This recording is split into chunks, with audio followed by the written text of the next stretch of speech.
Pulibong tao ang nakisaya sa pagsalubong ng bagong taon sa Bukawi, Bulacan. Sa Quezon City naman, na-enjoy ng mga tao ang makulay na fireworks display at ang pagkanta ng isang special guest. Makibalita tayo kay Helen Quinola.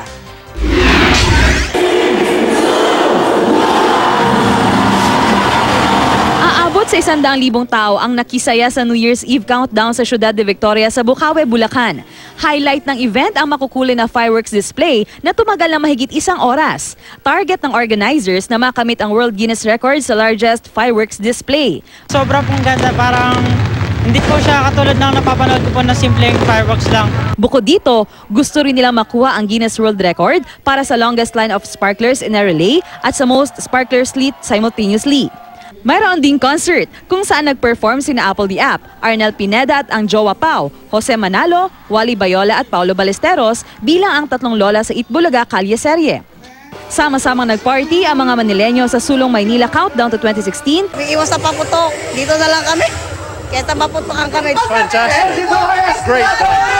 Lots of entertainment, everybody's happy. Nagpakitang gilas din ang kabataan sa pagsasayaw na may iba't ibang tema. Sa Luneta naman, marami ang nabighani sa isang makulay na fountain show.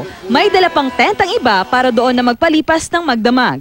Pagpatak ng 12:00 ng hating gabi, isang magalbong fireworks display ang nasaksihan. Napakasaya, ibang-iba talaga. More fun in the Philippines talaga. Ang saya-saya talaga dito. Mayroon ding sumalubong sa bagong taon sa open grounds naman ng isang mall sa Quezon City. Pagpasok ng bagong taon, nagkaroon ng makulay na fireworks display. Special guest pa sa selebrasyon ng American singer na si Dawin. Nag-enjoy raw si Dawin sa Pilipinas at gusto raw niyang bumalik dito para makapag-perform ulit. I meet a lot of people from, young children to older people singing the song, familiar with it. And it makes me really happy and satisfied to see everyone enjoying it here. Ang iba naman sinalubong ang bagong taon sa kani-kanilang bahay. Helen Quinola, GMA News.